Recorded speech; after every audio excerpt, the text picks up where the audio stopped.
whips. Yeah, that's light shit. Send my bro a kite quick. Ties of war, we ain't forget about you. Keep your light lit. Rappers can't see. Most of them scared to witness. Go on, close your eyes. There's one right here for the trenches. Bad bitches, natural hair or extensions. Hood niggas that'll probably grip like some dentures. Brothers on them fences. 23 and 1 out. Praying that commissary hit before it run out. Bitches on the gram, dog filter with their tongue out. Couldn't stay home because they found the dugout. Closed casket, burner in the low jacket. My co-captain, riding on these whole rappers. My hoes fabulous. Now I don't mean that derogatory, but I'm a player and there's no my women riding for me. I avoided Maury, I got 2 jets. If I can't make it through for them, then I'm useless. Sit down that roof, Chris, with a couple bosses. After the war, just to count our losses. It's not many. You see a smile on my face, but I'm not friendly. Gun on my waist, sipping white Henny. I just hope this shit go right. Living in the dark, you don't know light. Gotta got my heart with my bow tie. Waiting on the squab in my whole life. I just hope this shit go right. Living in the dark, you don't know light. Gotta got my heart with my bow tie. Living in the squab in my whole life. My whole life. It's so melodic. When I be dropping this ebonics, this ghetto phonics, they got me on the level supersonic. My bomb atomic, and you know where you can find me. Somewhere probably folding this paper origami. My name is pure as the Sani, my wave is like a tsunami. I went from 0 to 100, feeling like Ricky Bobby. I made a deal with the Reaper. Got a couple wives, they some keepers. Talk a lot of shit, but you can't walk a mile in my sneakers. Bitches go to Miami, come home with change features. Now she got a BBL, her ass fatter. Trying to show up all them niggas that laughed at her. Now when they see her, they only wanna fuck her. They just wanna touch her, they don't wanna cuff her. They just wanna come and kick it with her like a punter. Turned her to a runner, now it's all aboard the train. Fenty on her face, but it's not concealing the pain, it's a shame. So I'm in the hood like some rap snacks. I know niggas kill you and your mama for a scat pack. Dark tint, matte black, they do it for half that. Had you like 90s Missy in a fucking trash bag. I'm from Philly, we don't do bank accounts, just cash app. I spit a verse and I just watch the time slow. This that guy flow, this that shit that rappers die for. This that uncut Taha Wall straight from Pablo Escobar. I be at the bar like Moscato. They think it's effort, but no, this that block work. Make the countermeasures, take pleasures, making an op hurt. Lighters in the sky, cause every verse is a concert. My mind work at speed y'all can't fathom. Listen to the words of a champion. It can't, the streets need another anthem. I just hope this shit go right. Living in the dark, you don't know light. Gotta got my heart with my bow tie. Waiting on the squab in my whole life. I just hope this shit go right. Living in the dark, you don't know light. Gotta got my heart with my bow tie. Living in the squab in my whole life. My whole life.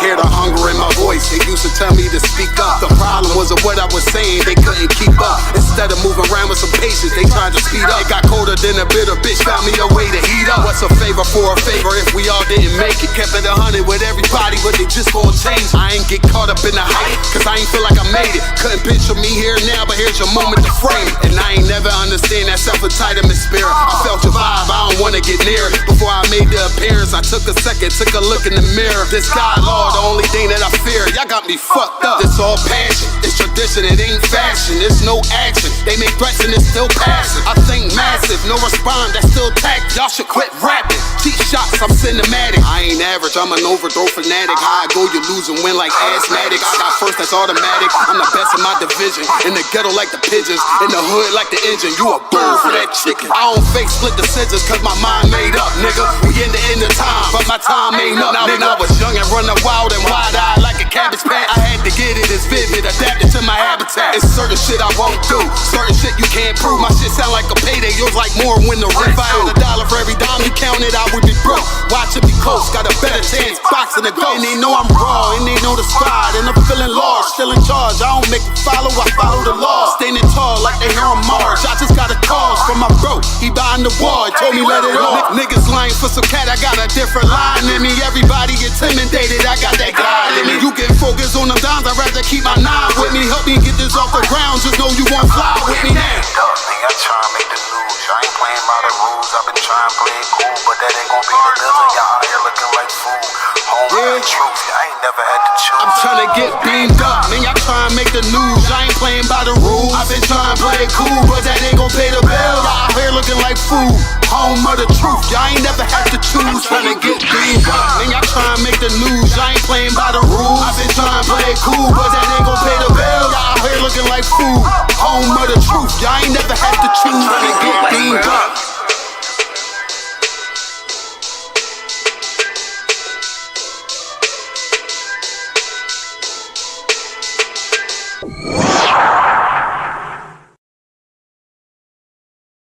Welcome to Atlanta.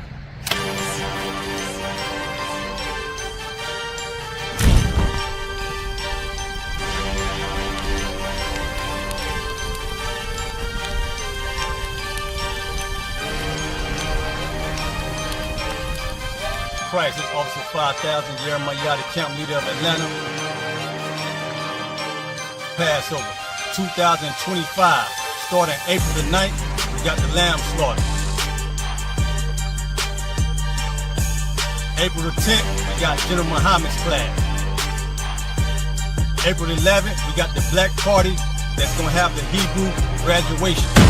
April the 12th, in Atlanta, Georgia, the 56th annual Passover, the only Passover under Commander Junior Hunter.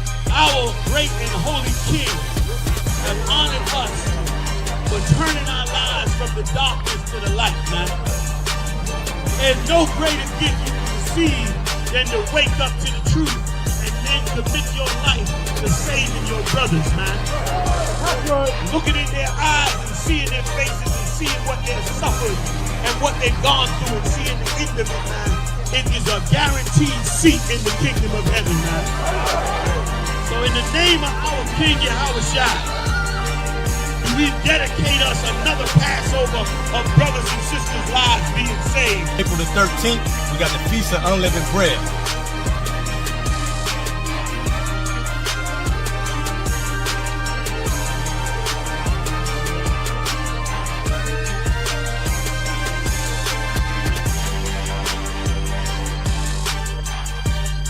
Shalom.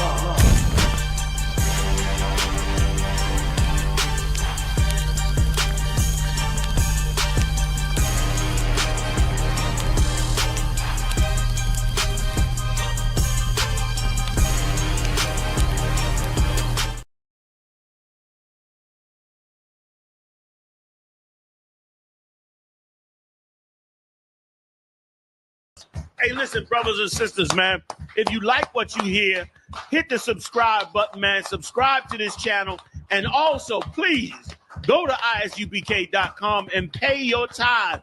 Drop me some cash so we can move around this planet like we need to, man, and do the things we need to do. They're one West. They're one West. They're one West. They're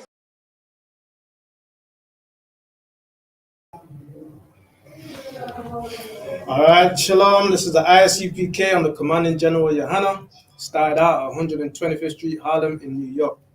All right, we're here to teach Blacks, Hispanics, and Native Indians who they are according to the Bible. All right, and you know what I'm saying, I want to say big up Lester, and let's give Lester a hand. That's right. All right, let's put a hand together for Lester. All right. So we travel all over the city of England, London, Birmingham, and Leicester and Manchester. This is where we are, and Gloucester. You know, we're all over the place. And wherever we can find brothers and sisters, we're trying to raise our people up. You understand? Let them know that they are the children of God, the Israelites that the Bible speaks of, the children that Moses led out of the land of ancient Egypt. All right? And we're back in Egypt, which means bondage. That's all Egypt means. We're back in slavery in the Western Hemisphere. All right?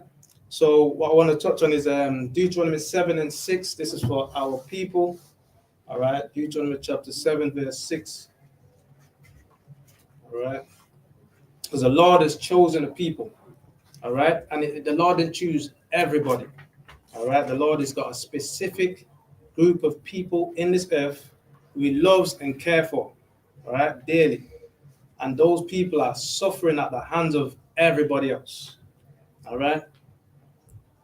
Deuteronomy chapter 7, verse 6. Come on. Deuteronomy chapter 7, verse 6.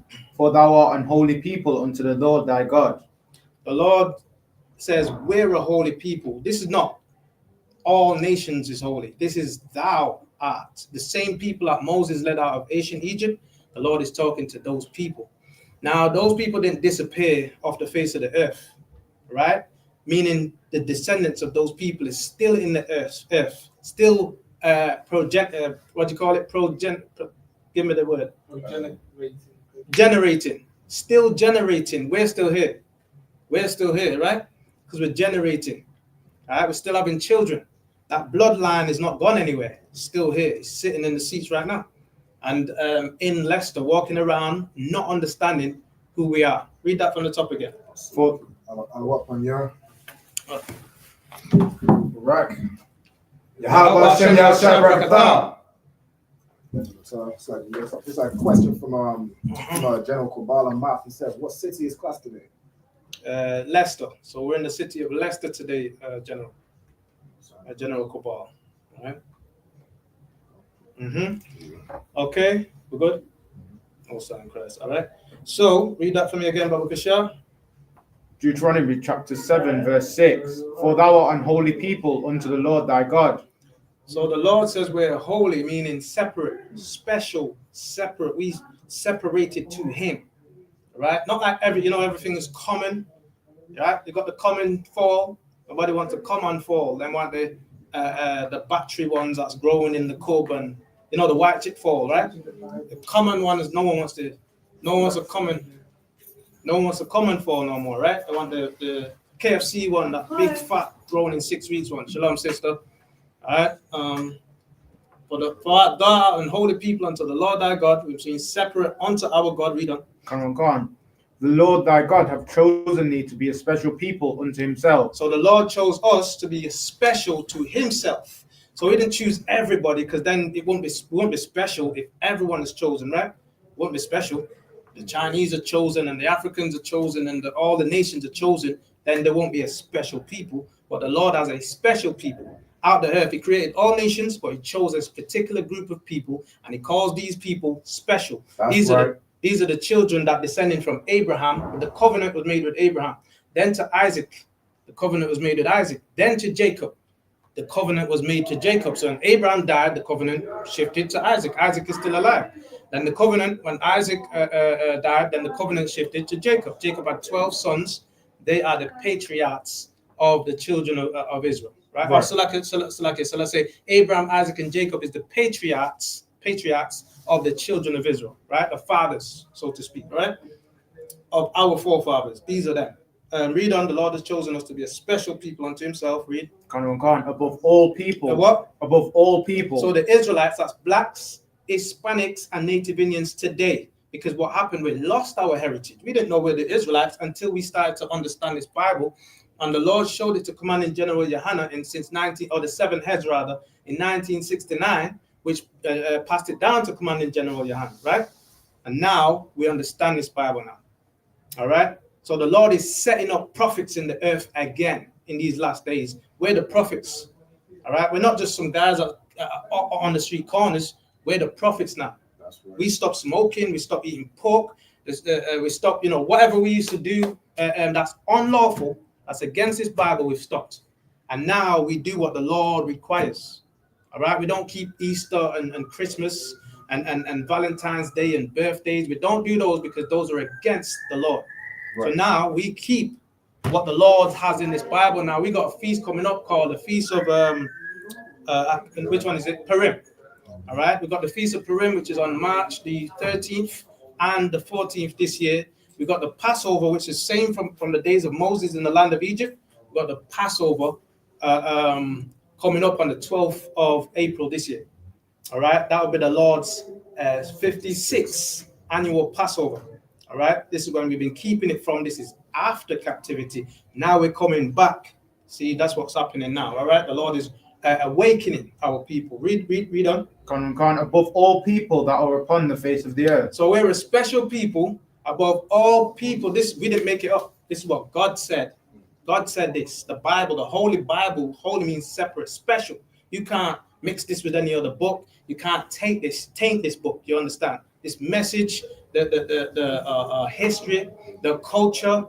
You understand? And the word is the word of the Lord.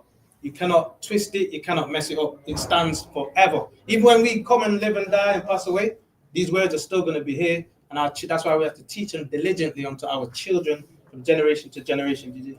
I was just gonna say it's heavy because our whole lives, we as black people, we never knew that we were a special people. Right. Like we never knew that. We always thought that we're the bottom of society in every kingdom, in every nation that we're slaves under.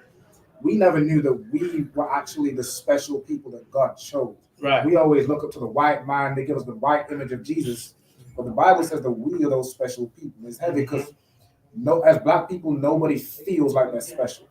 Right. We have the lowest self-esteem of any nation on the face of this earth because of the condition we're in. But we have the richest history on the face of this earth. Right. And that's exactly what we bring. Everyone, to piggyback off that, everyone wants a piece of that history. God. Everyone wants, and they want the Lord's people. Because if you got the Lord's people, the Lord will bless that place. You understand? So everyone wants to use us, but that's all they're doing. Right? That's all they're doing. You've got Chinese in Jamaica now, they're taking over Jamaica. And the Chinese, they say, we have a saying in Jamaica, out of many, one people. Is it really one people, or is the Chinese looking out for the Chinese? Is it really one people, or is the East Indians looking out for the East Indians? Right. In Jamaica?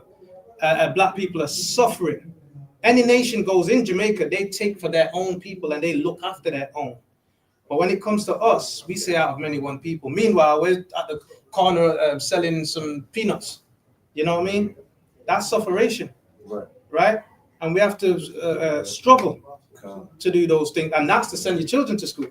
And the school fees are like, all right? No sign Christ. All right? I'm going to turn it over to Captain Mashak. All right? Give a hand. Sweat other one. Shalom, how you doing? Yeah,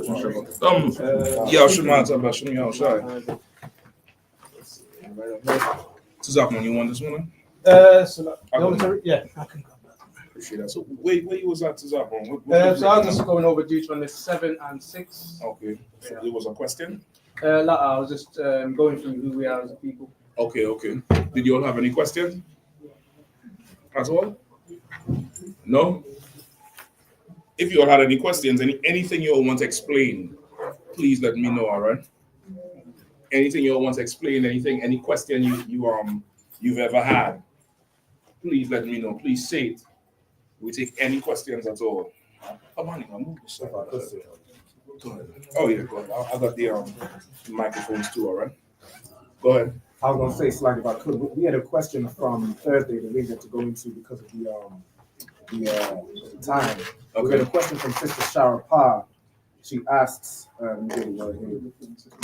she asked, with what Trump's doing in America, how he's trying to get rid of birthright citizenship. She asked, do you think that that's Trump? He's on his way to try and get rid of black people out of America. So. Okay, I get that. Here you go. How about you? Are you reading? I'm also impressed. Man, you go. You're growing up fast, young man.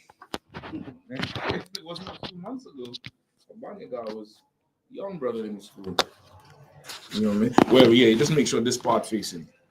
All right? Match facing, you can leave it on the Bible or whatever. Okay, so Trump birthright citizenship, right? What do you all understand about the birthright citizenship?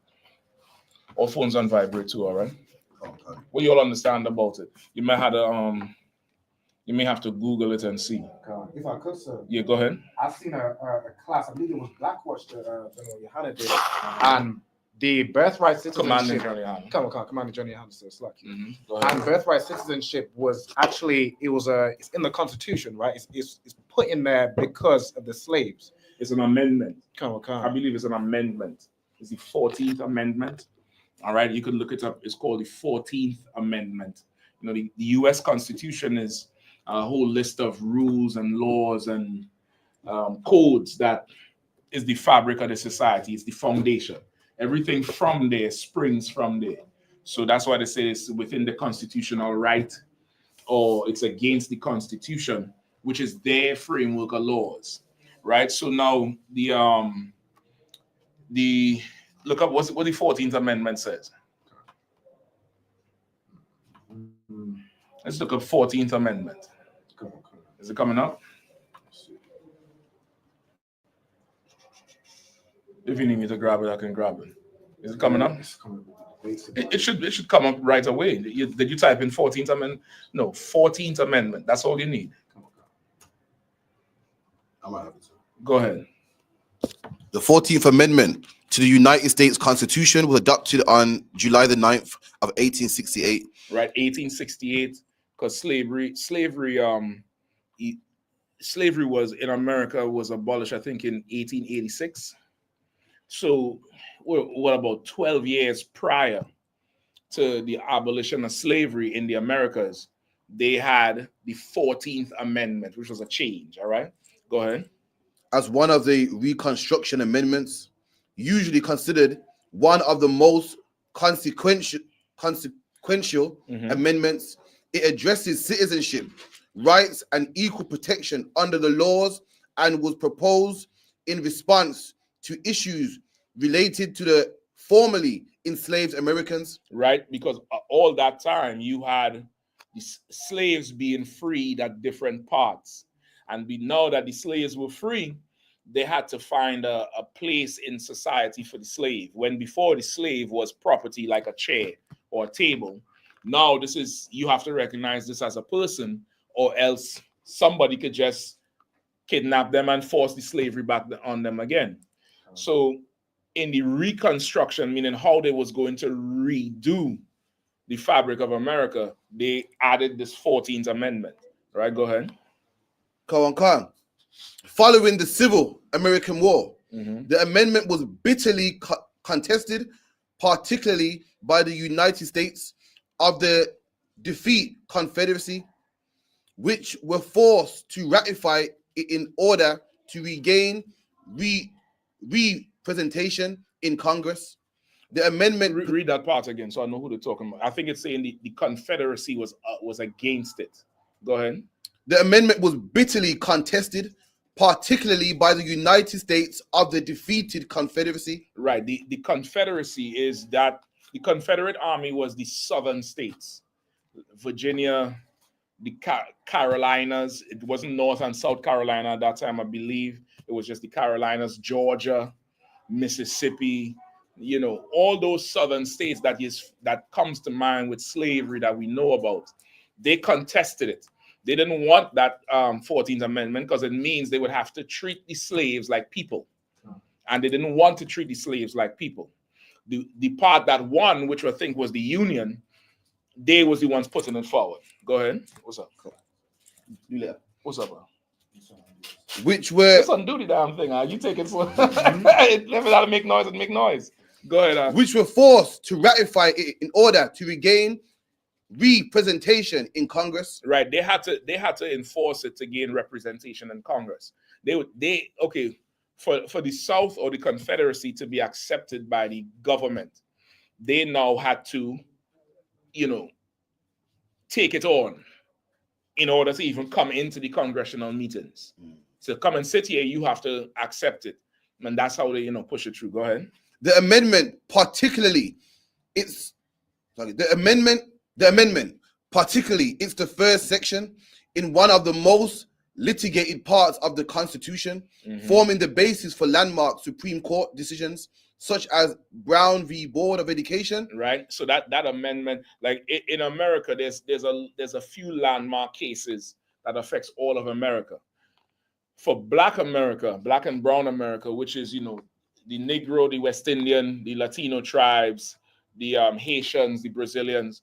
For us, there's 3 landmark cases in America that directly affects us. One is Roe v. Wade, which is the abortion amendment, or the Supreme Court ruling on abortion, which was Roe versus Wade. Brown versus Board of Education, which is the whole public school thing and getting black people into the public schools, and Plessy versus Ferguson, which was a slave who was fighting for the right to be free, because his slave master gave him freedom. Right, those three cases directly and heavily impacted black and brown people in America. There's other landmark cases that affect America, but those three is damn near the root or foundation from where the civil rights sprang from legally. Not in terms that they gave right to civil rights, but using those cases, they're able to fight. All right, go ahead. Come on. Loving v. Virginia in 1967 regarding interracial marriage. Roe v. Wade, 1973, regarding abortion, overturned in 2022. Bush v. Gore, regarding presidential election. Obergefell versus Hodges, regarding same-sex marriage. And Students for a Fair Admission v. Harvard, regarding race-based college admissions. The amendment limits the actions of all state and local officials, and also those acting on behalf of such officials. The amendment's first section includes the citizenship clause, privileges or immunities clause, due process clause, and equal protection clause. The citizenship clause broadly defines citizenship, superseding the Supreme Court decision in Dred Scott v. Sanford. Which Dred Scott v. Sanford, I think, was the case just before Plessy versus Ferguson. That Dred Scott one he's the one who got the freedom. Dred Scott is the one who got the freedom, and he had to fight for the right to remain free as he go in other states, I believe. And that gave rise to that Plessy versus Ferguson one. Go ahead. Which had held that American descendants from African slaves could not be U.S. citizens. Since an 1873 decision, the privileges or immunities clause has been interpreted to do little. The due process clause prohibits state and local governments from depriving persons of life, liberty, or property without a fair procedure. Right. So now from that, originally the Constitution would not, the rights extended to, from the Constitution did not affect us. So, all men were created equal and have the right to pursue liberty, life, and happiness. That was not for us. That was for white men. That was for European men and women and children. We did not have that right. Dred Scott was the beginning of that, and then Plessy versus Ferguson. And then now you had the 14th Amendment that came later on in 1860 something, where they said now the children from the slaves or the descendants of slaves have to be treated as citizens of America. That's the birthright citizenship, right? So now what the Republican Party is doing, what they're saying is to stop one of their methods to fight immigration would be to say there's nobody who would get birthright citizenship again, because what they're saying is the immigrants is coming to America, quote unquote. This is what they say. I'm not saying this is true. Would go to America and have a child in America. Now, because the child is a citizen under the birthright amendment, now they can't abandon the child, so they stay. That's what the Republicans are saying is the case. However, when you look at the stats, we are not the ones who are mainly doing it. And you all know it in the UK here. The NHS is overwhelmed, not because of us. That's right. You get the point? It's the other nations that come in and doing it. So it's not because of us. That's what they're using to say it so that they could just kick everybody out, men, women, and children. So they want to repeal that. That's why. So now, what was the question the sister asked again? So okay, I can grab a bottle of water. Come on. No, not you are. It's Briss Brothers back there. Just grab it for me, Tizapo, if you don't mind. Tizapo, just grab it for me. If I could say. Anybody else want water? You got it. I'm watching the door. Nobody will come in. All right, go ahead. If I could say, the sister was asking, do you think that's Trump's kind of mission, or that's his intention to kick black people out of America based on that? Right. If that's what his mission or intention, to kick black people out of America, absolutely. Absolutely, that's what they would love. That's what they want. You know, they really they don't necessarily want to kick black people out of America.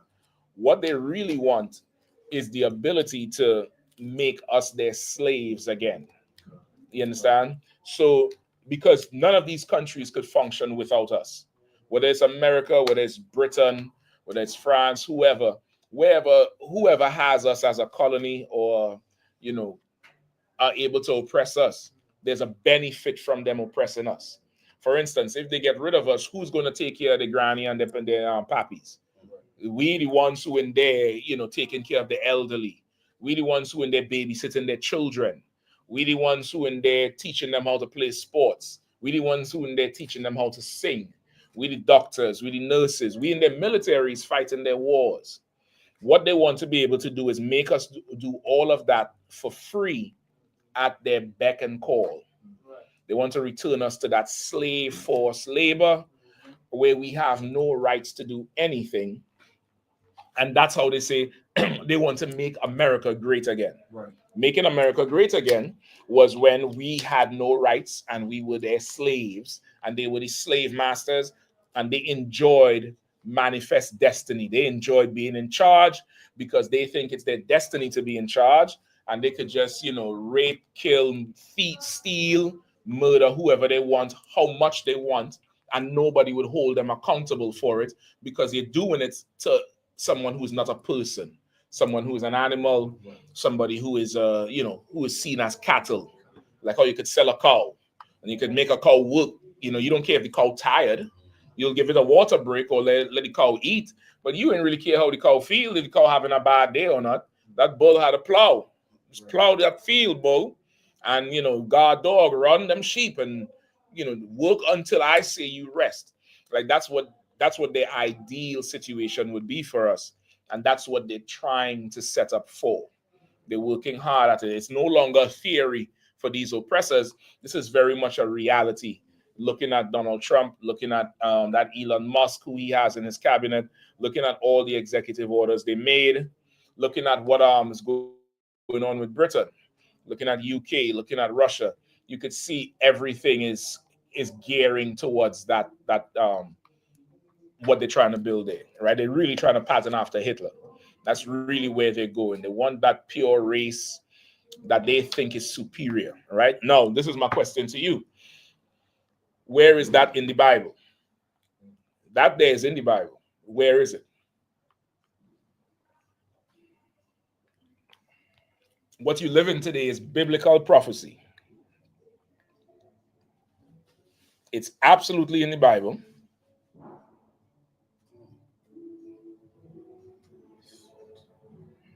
All right. Who knows? It's like the other one. It's not Egypt, is it? Not Egypt. Not Egypt. Which part of Egypt you talking about? With Moses, after Joseph. No. When was it? Maccabees. Which part of the Maccabees? Where they stopped our people, like Maccabees 6, where they stopped our people from having our own laws. And to be yes, but still no, because even before that, there's something that the Bible says would happen today. Where's that one? Is it that we shall come that the strangers shall come up above, be very high? Nope. Yeah. Say again, sis? Nation against nation is a good one. I'll take that second. There's another one that I want first, but that's a good one. Nation shall rise against nation, kingdom against kingdom. You see in that today with nation is another word for race. So you're seeing that with what just happened with the Britain first and the Pakistanis and Israel and the Palestinians. That's nation against nation, a race war. Kingdom against kingdom. United Kingdom against the Arab kingdom. The Asian kingdom against, the white kingdom, the United States of America. That's a good one, but there's another one in there. Who knows what I'm talking about? Is it one in Ezekiel 35? Let me hear you. Okay. Ezekiel 35 verse 10. because thou hast said, these two nations and these two countries shall be mine, and we will possess it, whereas the Lord was there.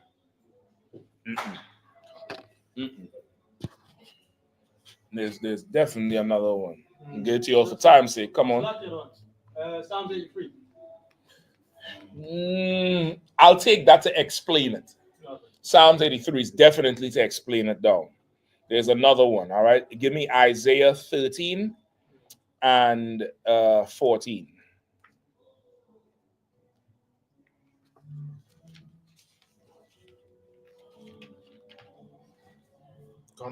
Start at 13.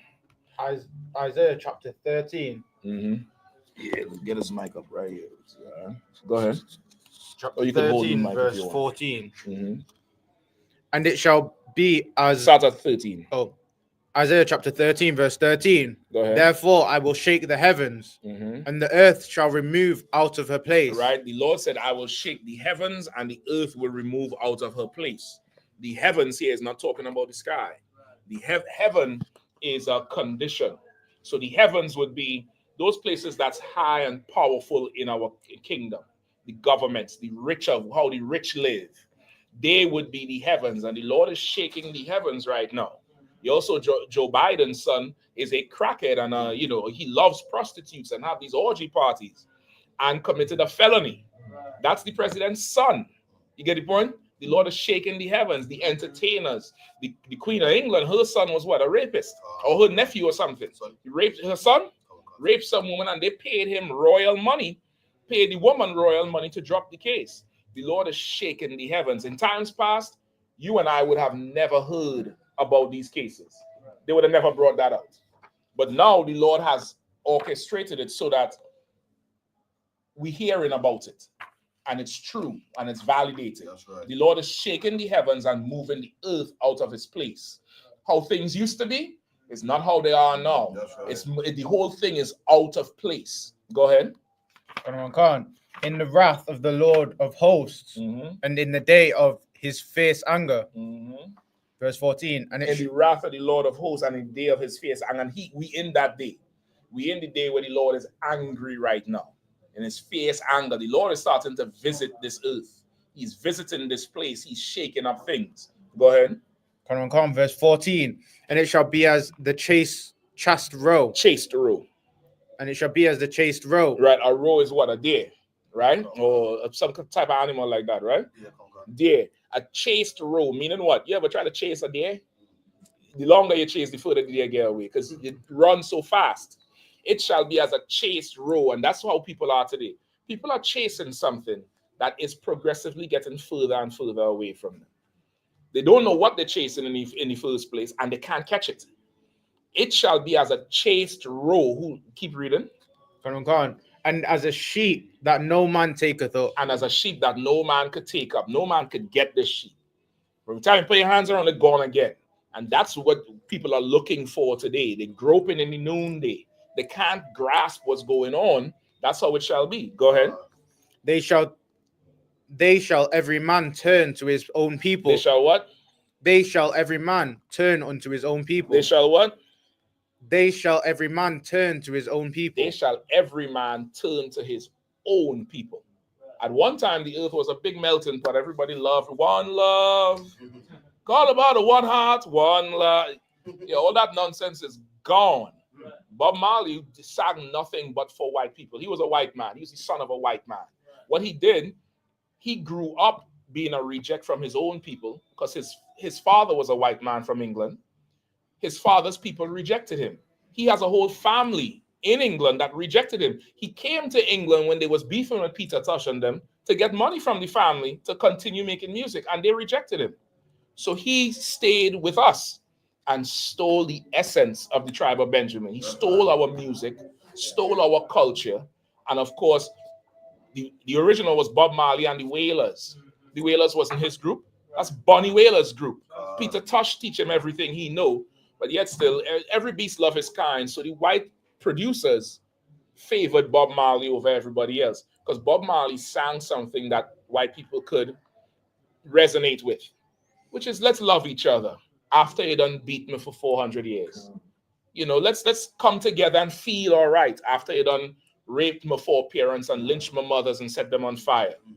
After that, yeah, let's come together now. Right. No, we ain't coming together at all. That's right. The Lord will not let us come together. Right. You get the point? Every man will turn to his own people. That's what's happening. We the last. We still trying to love everybody. Right. Meanwhile, the Pakistani turn into themselves. That's right. The Palestinian turn to themselves. That's right. The Jewish man, the Israeli, turn to himself. The white man turn into himself. The Chinese turn into himself. Everybody is turning to themselves. Read that last part again. Every man. Can't. They shall every man turn to his own people and flee everyone into his own land. That's what's going on right now. And that 14th Amendment is part of it, because they done took the land from the Native Indians and now they want it back. And they turn into their own people. Right. You get the point? Ain't nobody black in Trump administration. He ain't point near one brown skin. Nothing. He ain't care about nothing. They turn it into their own people. We in this time. Right. We need to turn to our own. That's right. We don't love our own enough. We don't value our own enough. And our own is all we need. Right. We need to turn to ourselves, turn to the Lord. We will be undefeatable. Nobody will be able to do anything to us. Like the future of the earth right now with Trump in charge, because Trump is in charge of the world. Once you're in charge of America, you run the entire planet, right? You're in charge of the whole globe. America is the capital of the world. They make decisions on who eats and who doesn't eat. They make decisions on if you live or if you don't live. Trump runs the earth. The next 4 years under him, this is what you will find out. You'll find out, I'm to Wabak, you'll pass it on to everybody else, all right? This is what you'll find out, right? The brothers have some food if anybody wants. If you're refusing it, you can just let him know to hold it for you later, all right? Listen to the brothers and then get to the sisters, all right? So what a two for that. You'll find out the next 4 years under Trump, because he is Satan himself. That's right. You will know who you really serve. This is going to test your faith. And there's so many people scared today and worried and very much, concerned about how they're gonna, how they're gonna live and what's next for us. And they're concerned so much. What does this mean for us? It ain't mean nothing that it didn't mean last year. Right. The problem was you thought you could join together with your oppressor last year because he let Obama, a brown face in the White House. Or he let some woman who they say was a West Indian, who is not West Indian, she's East Indian, or a white woman named Kamala Harris. Or if you're in Britain, who is this in Britain? You have Dave Lamy up there in the politics, and you see a brown face, and you think that racism has an expiration date. You think, racism in 2024, 25 in England? Hell no. You must be daft. No. It's good. As long as there's a race, there's going to be racism. That's right. And as long as there's different nations, there's going to be competition. That's normal. They tell us it's not normal, and that's why we lose. You don't have to be like them and do the illegal, immoral things, but you should be like them in loving your own nation more than anybody else. That's right. You should be like them in preferring your own nation more than anybody else. You should be like them in spending with your nation first. You want food, you go to your people for food. You want clothing, go to your people for clothing. You want water, go to the little grocery store on the corner. It might be a little more, but you paying for his children to go to school so they could grow up to be doctors and lawyers to serve you later, versus wanting a cheaper price, so you go into the Asda and the Aldi's and paying for their children who growing up to be a doctor that hate you and talking to you any old how and being a lawyer that hate you and is good for their nation.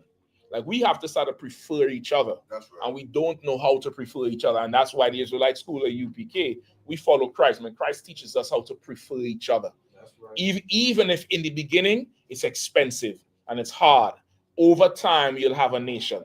In one generation, you could have a nation. In one generation, you'll have what you need in society if you do it. So just in short, what the sister question is, that's what's really going on. Every nation is turning to their own. Every man is turning to his own people, and is no longer this big love pot of, just everybody together and equality and all that mess. You have to turn back to your own people now. That's what it is. Trump and them doing it, instead of getting worried and scared, how about you look for the black and brown areas to turn into? Right. How about you look for that? You get the point? All right. Any other questions?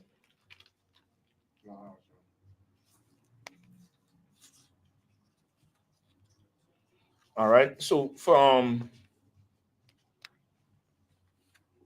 all right, so we'll go into the topic if there's no other questions. If anybody have any questions at all on the Bible, just raise your hand, or in anything in general, just raise your hand, all right? If I could. Mm-hmm. If I could, sir, could I get a breakdown on Psalm chapter 44 and verse 8? Okay. I believe it's King David talking about how the Most High has turned his back on us. But if I could, I just wanted to get a bit of a breakdown on the reason why it's worded the way it's worded. It is from around verse 8 through to around 24, but you kind of get the point reading through the other. Yeah. All right, let's go. Psalms chapter 44, verse 8. Mm-hmm. In God we boast all the day long and praise thy name forever. Salah. Verse 9. But thou hast cast off and put us to shame, and goest not forth with our armies. Mm-hmm. Thou makest us to turn back from the enemy, and they which hate us spoil for themselves. Go ahead. Thou hast given us like sheep appointed for meat, and hast scattered us among the heathen. Thou sellest thy people for naught, Mm-hmm. and dost not increase thy wealth by their price. Mm-hmm. Thou makest us a reproach to our neighbors, and a scorn and a derision to them. Derision. Derision to them Mm-hmm. that are round about us. Thou makest us a byword among the heathen, a shaking of the head among people. My confusion is continually before me, and the shame of my face hath covered me. For the voice of him that reproacheth and blasphemeth by reason of the enemy and avenger. Mm-hmm. All this is come upon us, yet have we not forgotten thee, neither have we dealt falsely in thy covenant. Robin, where are we stopping? About 24. All right, just read it all the way through and we go. And you want each one? Just kind of a general breakdown of why it's written this way, because it almost seems as if it's like written in a way where they're saying we haven't turned our back on the Most High, but he's put in the situation. I know that's not what he's saying, but maybe a breakdown of the context of maybe what was happening around that time that make it. Okay, I got you. Go ahead. Come, verse 18. Our heart is not turned back, neither have our steps declined from thy way. Thou hast sore broken us in the place of dragons, and covered us with the shadow of death. Mm-hmm. If we have forgotten the name of God, or stretched out our hands to a strange God, shall not God search this out? For he knoweth the secrets of our heart. Yea, for thy sake are we killed all the day long. We are counted as sheep for the slaughter. Awake, why sleepest thou, O Lord? Arise, cast us not off forever.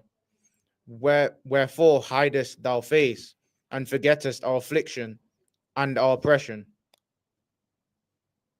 For our soul is bowed to dust, our belly cleaveth unto the earth. Mm-hmm. Verse 26. Arise for our help and redeem us, thy mercy's sake. All right, boy, this is excellent. David had a way with words. The tribe of Judah have a way with words, make you understand exactly what they're feeling at the time. And this is David pleading with the Lord to not let us go through any more affliction. That's really what's going on here. He's pleading with the Lord. If you read further up, right? Let's read from verse 1. Psalms chapter 44, verse 1. Mm-hmm. We have heard with our ears, O God, our fathers have told us what work thou didst in their days, in the times of old. Right, you see there what our fathers have told us. This is the same thing we was dealing with last night on the BBC. Right, we had to explain to them that what's missing in our communities is the presence of fathers in the home. Fathers in the home is the foundation of any home, is the foundation of a society. And this is not a slight to women. We can't do it without y'all. But without men in the home is doomed. And if the home has a problem, if the household is done, the community is done. The community is done, the nation is done. In Egypt, Pharaoh didn't say kill the firstborn female. He said any male. If the baby is a male, kill the male. If it's a woman, save the woman. Because the woman could be assimilated into their society and they could take the woman and breed. And if they breed the woman, that child is one of them. Because there's the seed of the man. So Pharaoh was doing two things at once. Destroying our households, because there's no future men to fight and lead. And also destroying the nation. Because without the men, the nation can't multiply. Right. So now you see in the whole why they destroy the men in our homes. Why more the men get locked up for nothing, damn near nothing. And even if they're guilty, definitely the time they get in ain't what the other nations get. They do it to us because they want our communities unstable. Right. They want young brothers into knife crime and drugs and guns and stuff like that. And we don't own any lorries or any ships that bring drugs in. How did drugs reach Handsworth? Right. How did the drugs reach Hockley or Leicester? What's the places in Leicester? Highfield, St. Matthews. How did drugs reach there? How did guns reach there? Right. We not bringing it in. Right. We might be the ones caught with it, but we not bringing it in. But if we have strong men, we could keep them things out of our society. Right. We could keep them things out. Like they like to look down on brothers in the street and on the road. But if you examine street rules and street laws, the police always complain about how much the black community doesn't help. Because everybody has an understanding of what could happen to you if you go tell and talk and snitch. Now imagine you have black men who they say is not smart, not educated, not savvy, a waste of society, able to enforce laws in an area. What if those same black men decided nobody on the ends eating pork? Right. That's right. Nobody on the ends eating shrimp. That's right. Nobody on the ends better get caught molesting children, right, or raping women. Mm-hmm. Nobody on the ends better be effeminate. Mm-hmm. Don't come up in here with that rainbow nonsense. You kids, you go to school, I ain't accepting nothing less than an A-. Imagine if brothers was enforcing that. Imagine if them brothers on the corner was checking cars, stopping. Hey, pop your trunk. Let me see what you have under there. Oh, you got some powder in the back here. Yeah, take him around the back end. And you never see him again. I ain't saying you go do that. But I'm painting the picture for you. For the same brothers who they say is a menace, it's a menace maybe to their society. But if we could get them brothers to obey God's laws, our society would shine like gold. Right. And that's why David said here, what? Read it again from the top. Read it again from the top, Abanya. Psalm chapter 44, verse 1. Uh-huh. We have heard with our ears, O God. Our fathers have told us. Who told us? Our fathers have told us. Our fathers have told us. Our fathers have told us what? What work thou didst in their days. Our fathers have told us the work and the reputation that God has done amongst our people. The problem today is our fathers are in prison. Our fathers have been kicked out of the homes. Our fathers have not been given the right or the space to be fathers, right, to be in charge, to be men. So now our societies has failed. Nobody is telling our children how God killed for us. Nobody's telling how our children, at one time, you see that Egypt, they make all them cartoons about and tell you about Egypt and this great empire. God slaughtered the firstborn for you, right, because you important to him. Nobody telling our children that because our fathers are not in the homes. Go ahead. Verse 2. In the times of old. Go ahead. Verse 2. How thou didst drive out the heathen with thy hand, mm-hmm, and plantedst, mm-hmm, them. How thou didst afflict the people and cast them out. Mm-hmm. Listen, there's nobody telling our children. Our children are growing up. Our young men and young women are growing up looking on TV and seeing everybody else thriving. Our young women, I'll never forget how in South London, that heathen, that despicable heathen, put his hands around our sister's neck and choked her into the ground.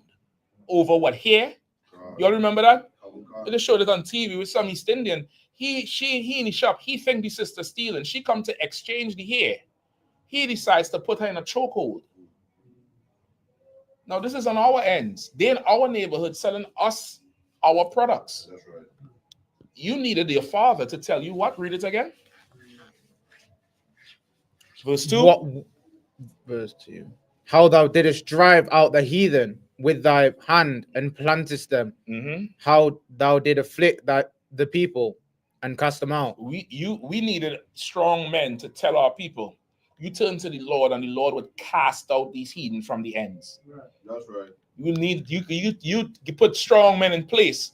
With the strong men would tell the nation, you turn to the Lord and he will cast out the heathen and plantest them.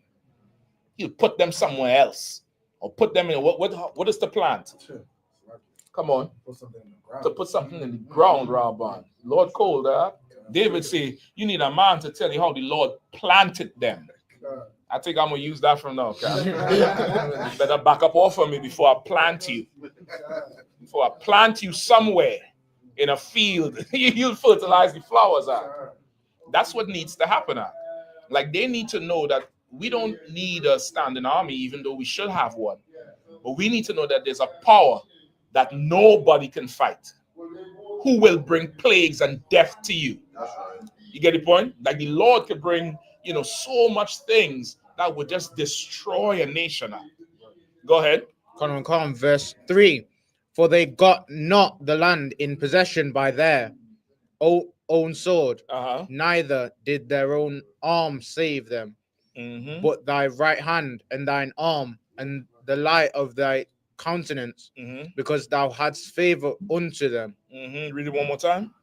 For they got not the land in possession by their own sword, neither did their own arm save them, but thy right hand and thine arm and the light of thy countenance, because thou hast a favor unto them. Right, who's that talking about there?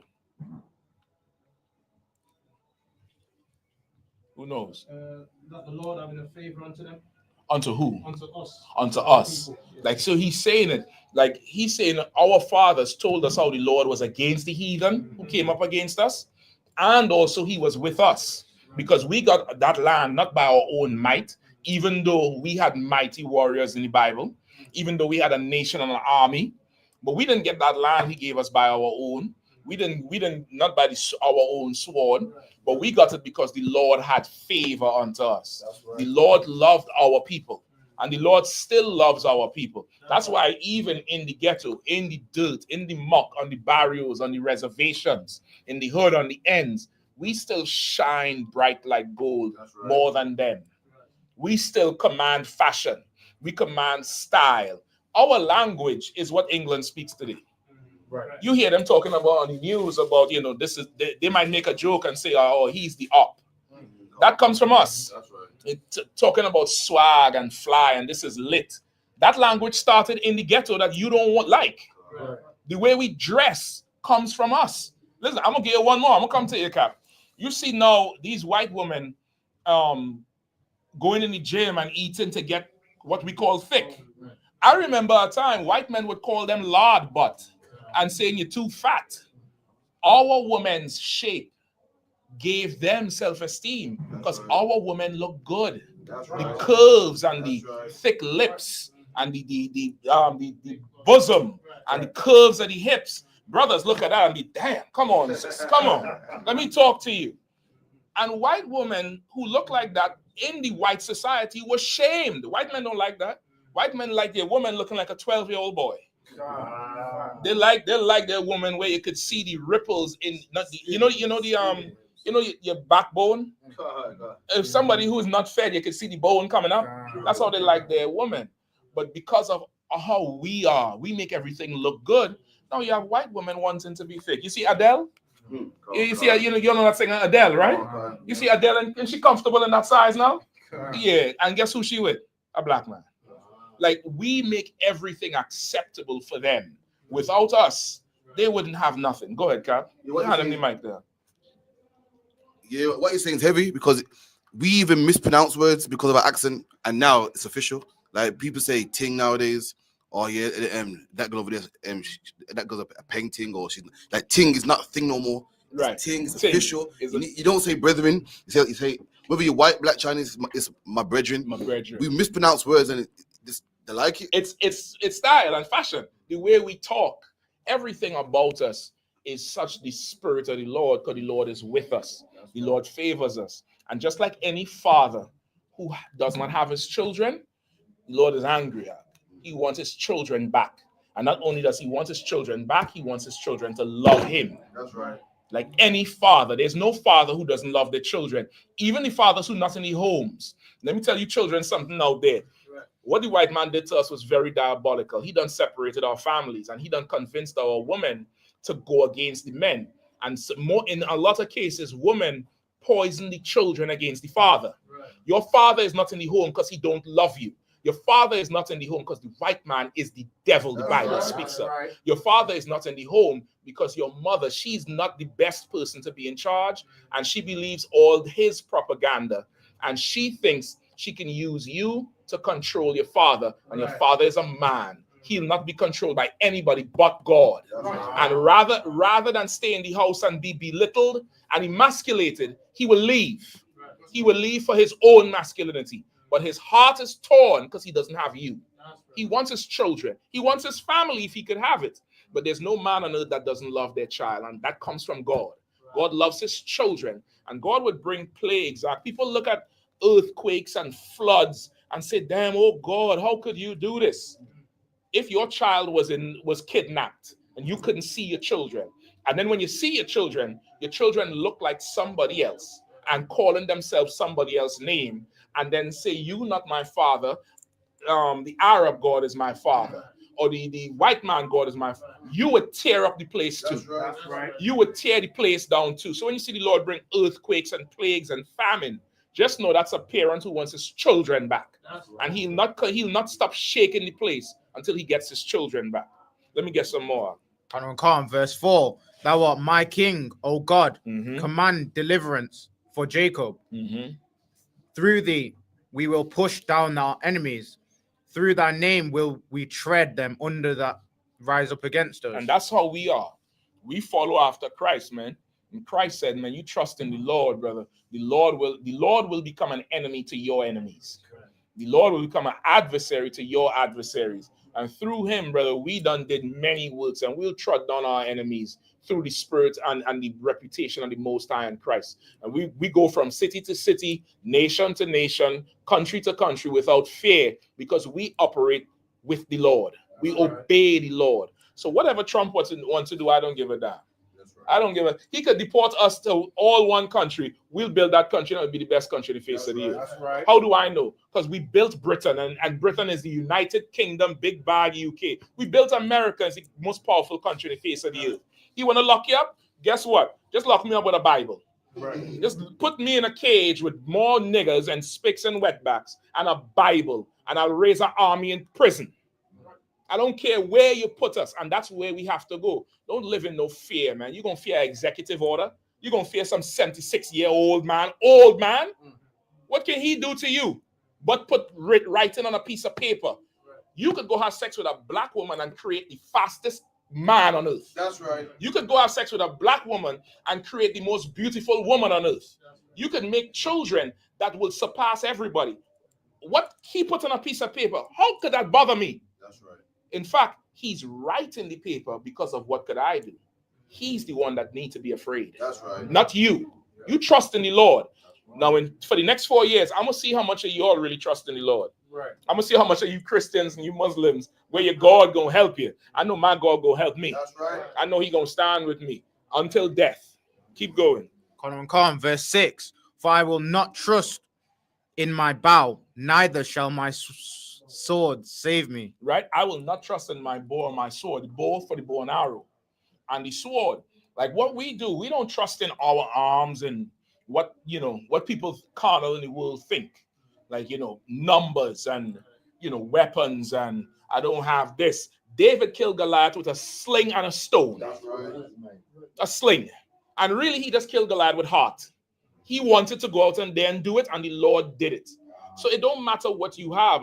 You have to want to serve the Lord and obey him. You obey him, brother. You will speak, and somebody will drop dead. That's right. You will speak on it, and it will happen. They will rise up against you and wouldn't be able to do a damn thing, and you tell them it to their face. But you're going to have to stand with the Lord.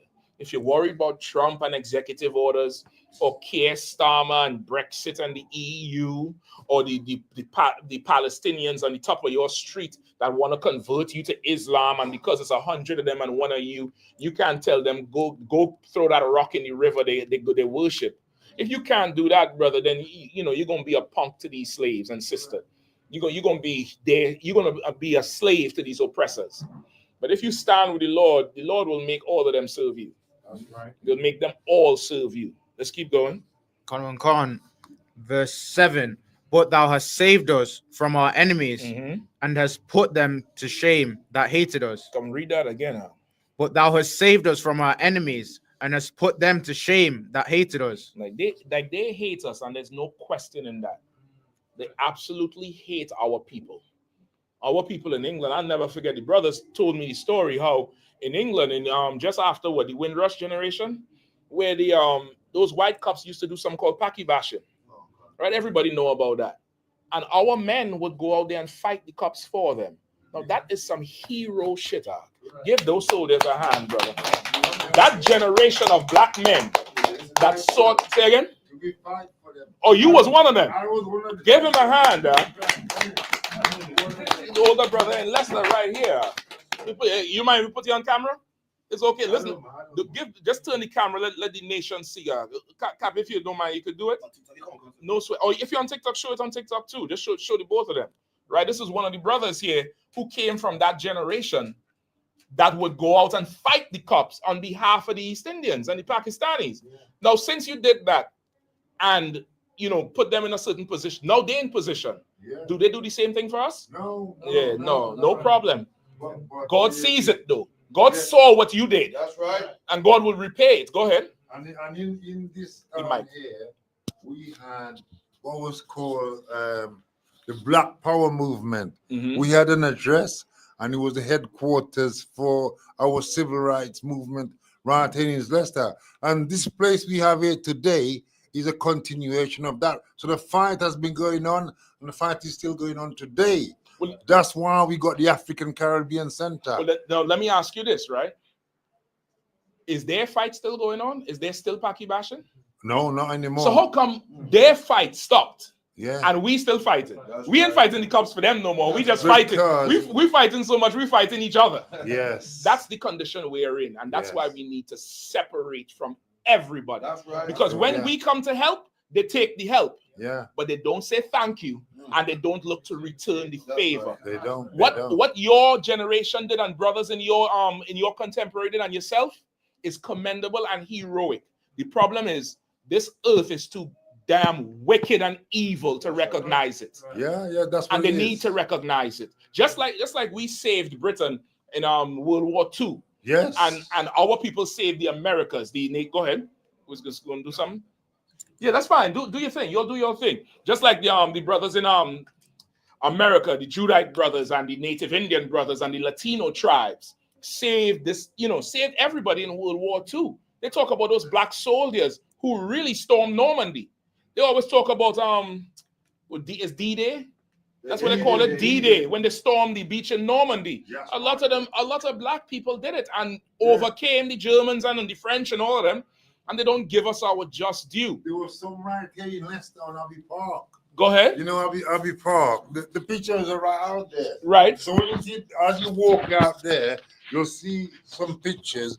These were the black American soldiers who came to England, to Leicester, during the time of the Second World War when they were fighting Hitler. So we try to preserve these pictures exactly and put them up. Now listen, now England will never preserve that. No, they won't. We have to preserve it ourselves. Was it the Memorial Day, the little puppy thing? Yeah. Right. Now you know they have the big statue for Memorial Day, the big like obelisk.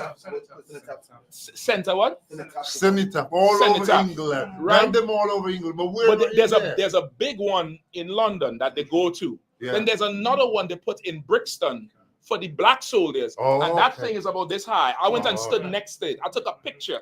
I'm the same height as it. Now these is black people who fought. You make a small statue for them, but for the white boys who was really cowards, we all know that. That's right. You make the hugest statue. This earth right now doesn't deserve us to help it. So we need to withdraw so the Lord could purge it. We need to separate and withdraw so the Lord could wash it clean and then put us in charge. Because we are a better people. We are more righteous and just. We are not racist.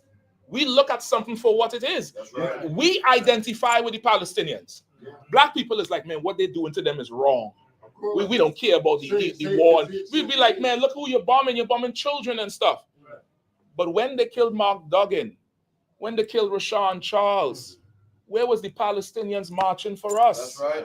When they was beating us, when they strangled that girl in South London in the store, when the East Indian choked her out, where's the Palestinians? That's right. When we suffer, everybody stay quiet. But when you all suffer, you all want us to join. I ain't joining. That's right. I'm not doing it. My people need me. That's right. My people need your support, but you don't like my people. So I got the only love I have. I only have enough. I have a budget. The Lord give me a bag of love. This is all I have. I'm only giving it to the children of Israel. That's right. And nobody else. All right, let's keep reading. Khan, verse 8. In God we boast all day long. Say it again. In God we boast all the day long. Say it one more time. In God we boast all the day long. You don't be afraid to serve this black God you got. This nigger God you got. Who look just like you. Who talk like you and made you. Don't be ashamed of it. You boast the Lord every day and everything you have. And don't follow after them, man. We don't serve them. We don't trim our ways to be acceptable to them. Change how we talk. Change how we walk. Change how we dress. And they still don't love us. Well, damn it, grow your afro. Grow that beard. Sisters, you all rock them big old earrings. You all like to rock and the nice dresses. And forget them and build your nation. Your nation is more valuable. And it's the best investment you could make, man. It's the best. Black people is gold. Hispanic people is gold. Native Indian people are gold, man. Go ahead. Khan. In God's name we boast all day long and praise thy name forever. Go ahead. Salah. Verse 9. But thou hast cast off and put us to shame and goest not forth with our armies. Thou hast makest us to turn back from the enemy, and they which hate us spoil for themselves. Right. So, Rob, answer your question now. The Lord said, David said, but thou hast cast off and put us to shame and goest not forth with our armies. Why is David saying that? Because we as a nation, we broke our covenant. No, why is he saying you have cast off and you have put us to shame and not gone forth with our armies?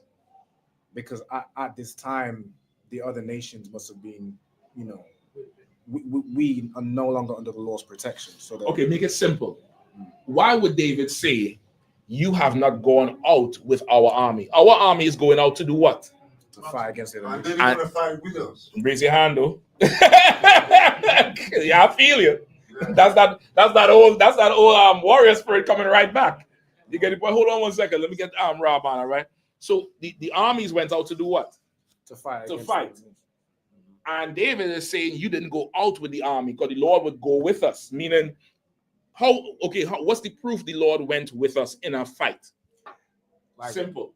We win every battle. We would win. Yeah. So for David to say you didn't go out with us, what's happening? We're not winning. We're not winning. That's what's happening here. And that's when you serve the Lord and you suffer an L, don't ask the Lord what happened. Go start looking for the sin in you or somebody around you. You suffer, you take an L, a full loss. There's no debate about this. You lost. Examine yourself. Because the Lord ain't go abandon you if you obey him. You get the point? If you do what he say, who the hell can say anything against it? But you take a Elak, you now have to start, okay, what the hell am I doing? That's true. Am I all the way right with the Lord? Let me check my household. Let me check my women. Let me check my children. You sisters, let me check myself. Let me check my husband. Let me check these children. What's going on? If we all do that as individuals and households then the whole community is doing that. Now the Lord will be with us again. But he's not with us anymore because we ain't obeying him. It's like a child disobeying a parent. I done told you come in here. I done told you come in here at 6. Told you come in here at 6. You continuously come in here at 7. What does a parent eventually do? Well, you're gonna be punished. But what does the parent eventually do? They come to the door, and the door is shut, locked. Shut. Yeah. You can't come back in here. Yeah. Why? We open the doors only later hour. I told you come in at 6. Yeah. Not 6:01. 6. Yeah. You continuously come in here late. Parents would lock the door. You're asleep outside. If you're here in the morning, then you come in. That's old school. You're looking at each other. I know you probably did it a few times. That was righteous. It's discipline. That's what the Lord is doing to us. We don't obey him, ain't no problem. I'm gonna force you to say, oh God. Yes. God, why is this happening? Because you're out in the cold. Because raise your hand though. But now you don't disobey the Lord. So he's cast off from us. The Lord done, he leave up off of you. Cast off, that's what it means. Go ahead and read. Quran, verse 11. Thou hast given us like sheep appointed for meat, and hast scattered us among the heathen. Right? What's going on here, Rabba? Read it one more time. Thou hast given us. Let me get another bottle of water, please. If anybody wants water, just raise your hand, all right? Go ahead. Quran, verse 11. Thou hast given us like sheep appointed for meat, and hast scattered us among the heathen. Thou hast given us as sheep appointed for meat, and has scattered us among the heathen. What's going on here? So we're being slain like cattle, and we're being scattered among the heathen. And how is cattle? Okay, he didn't even say cattle because a cow is different. A cow gets killed different. He said like sheep. So a sheep more accepts being unalive. Like it's a sheep is going to walk to the abattoir. A sheep doesn't kick or fight or do nothing. One sheep goes straight, the other sheep follow. Yeah. The Lord, David is saying, you done made us like sheep to the slaughter. And isn't that how we are today? Yeah. Hold on. Pass the mic to the brother. Say that one more time, brother. Sometimes we're following the wrong thing and we don't know. That's why we're following like sheep. That's what we say. Well, no, we do know. Oh, okay. Sheep do know. They're seeing what's going on. Right. But they're sheep. The Lord made them like that. The Lord made the sheep to follow the shepherd. Oh, okay. And at some point in the sheep's life, what is supposed to happen? Well, he's supposed to know where he's going. No. The sheep at some point, anybody else want to take a shot? A shepherd has sheep, right? He's raising a whole herd of them. 300-400 of them. At some point in the sheep's life, what happens? Go ahead, Cap, you can turn the TikTok on them and no Cap. Go ahead. At some point in the sheep life, it's gonna die. It's going to die. That's what he was made for. Right. What do you think I'm feeding in this grass for and sleeping out under the stars to fight off bears and sheep and wolves and lions? Because at some point he's going to get his last haircut. That's all the wool we get it, right? At some point, I'm going to make lamb chops. And the Lord made the animal, the sheep, to be obedient to that shepherd. Right. The problem is, our shepherds, who are religious leaders, they done made a deal before time and are selling us off to other nations to do God knows what with. That's what's happening to us. You get the point? That's why David is like, you done made us like a sheep to the slaughter now. Like we no longer fighting. We just going to die.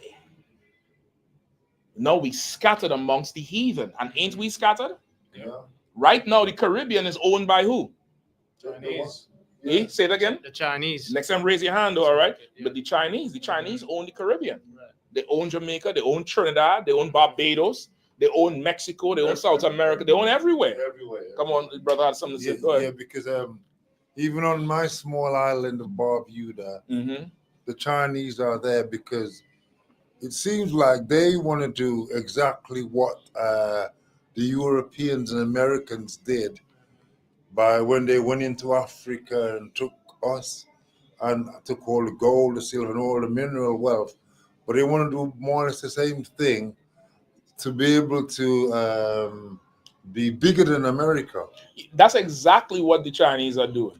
The Chinese started a program in 1990, pass it back to Habanika, like 1990, I think. You could look it up. When did BRICS start?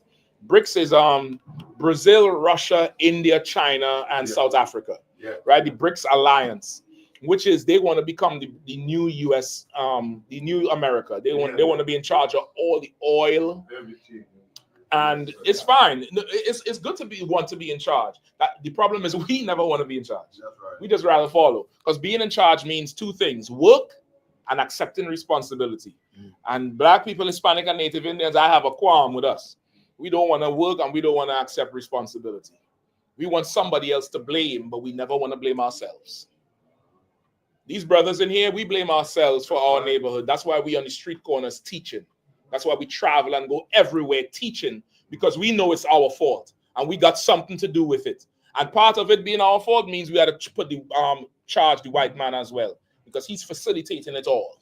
He's facilitating. So we identify the problem and we are the solution. You get the point? But that BRICS empire is trying to take over. And China, when did it start? 2006. 2006, they formed the alliance. Google for me, when did China devalue their dollar? There was a year China went so low, it was the lowest dollar in the earth. The yen was worth nothing. Come on.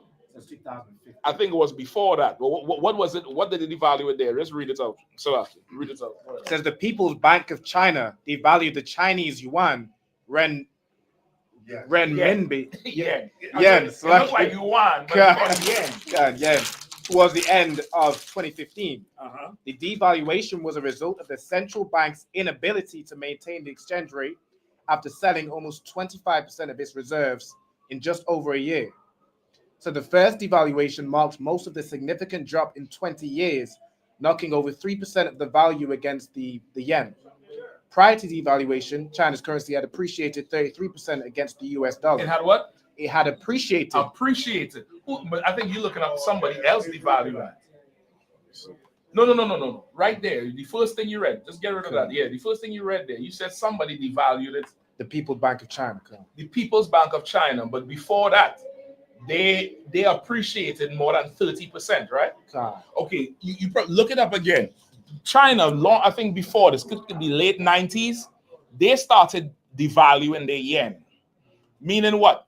Instead of, let's say, for instance, it was 100 yen to $1 US, they devalued it lower, so it would be like 500 or 1,000 yen to $1 US. Right. What that did was gave China the ability to underbid on worldwide contracts. So it was a move. Raise your hand up. So it was a move.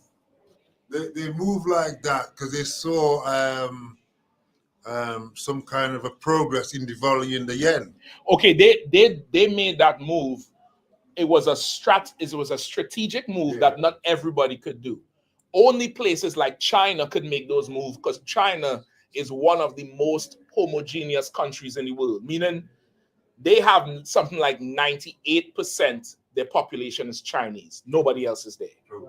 The Koreans is like that. Japanese is like that. The East Indians is like that. Not everybody could do it. To make a move like that, everybody has to be on board. Right. We're going to suffer for a time, but over time, we're going to build. Yes.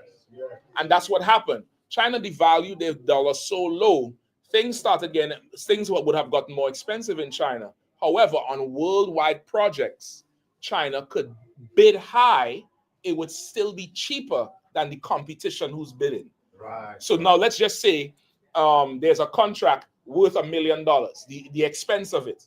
People would come and bid what they think they could do the contract, what it would cost them to do the contract and make a profit. So let's say France say I could do it for 950,000.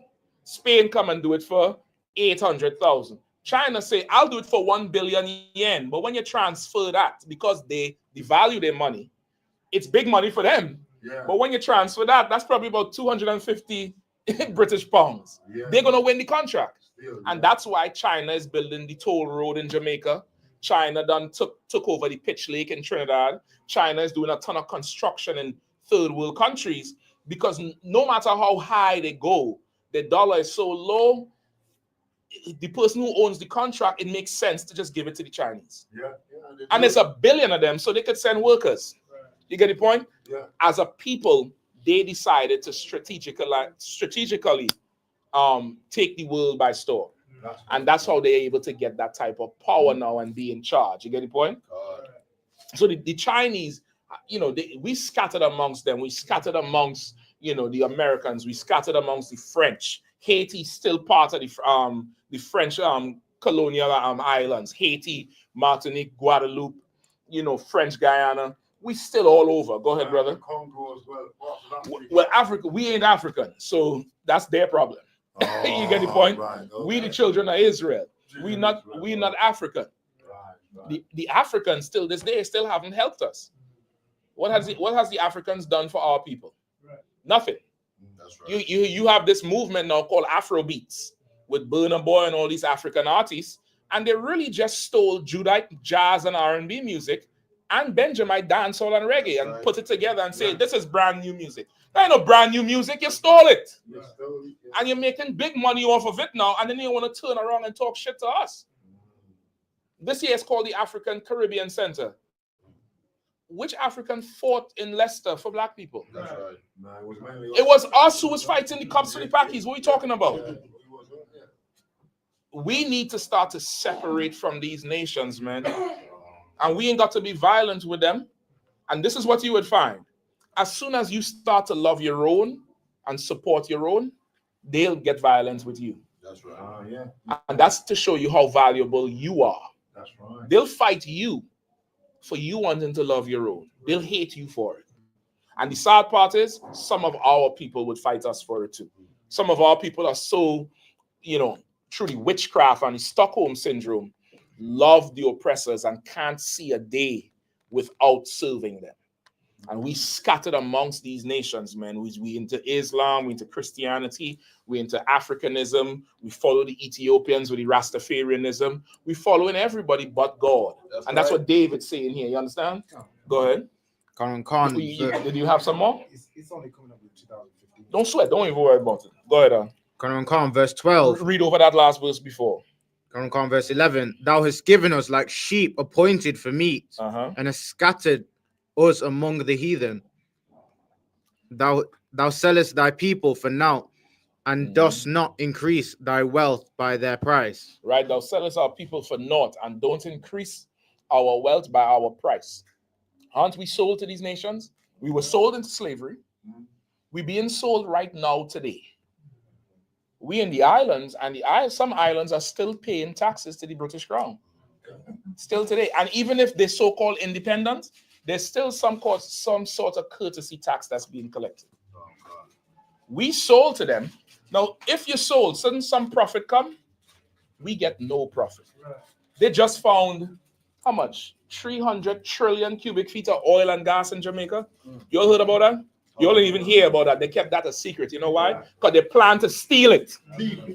They plan to steal it. They did it to Trinidad in the 70s and the 80s. British Petroleum, Amoco, what's the other one? It's BP. Esso. It could be Esso, Shell. Yeah. They all came to Trinidad and took all the oil. All of it. They gave Trinidad some money, but they took it all. BP, all of them came. So somebody look it up for me, and y'all think I might be lying. The people listening might think I might be lying. Just look up how much trillion cubic feet of oil and gas. You see when Vibes Cartel got freed? That same week it came out. The same week it hit the news. Go ahead. What do you have? See you later. Somebody else look it up on their phone. If anybody find it, go ahead. No sweat, brother. Do you think? It says that the Walton Basin, he pointed out, had possible reserves of 2.8 billion barrels or 10.6 trillion cubic feet. 10.6 trillion cubic feet of gas. And how much? 200 and how much billion? It said 2.8 billion barrels. 2.8 billion barrels of oil they found in a reserve, meaning this was new energy they found in Jamaica. 2 point something billion barrels of oil and 10 point something trillion cubic feet of gas. Brother, that's life-changing money. That's money that goes on for decades. I mean, generations of money.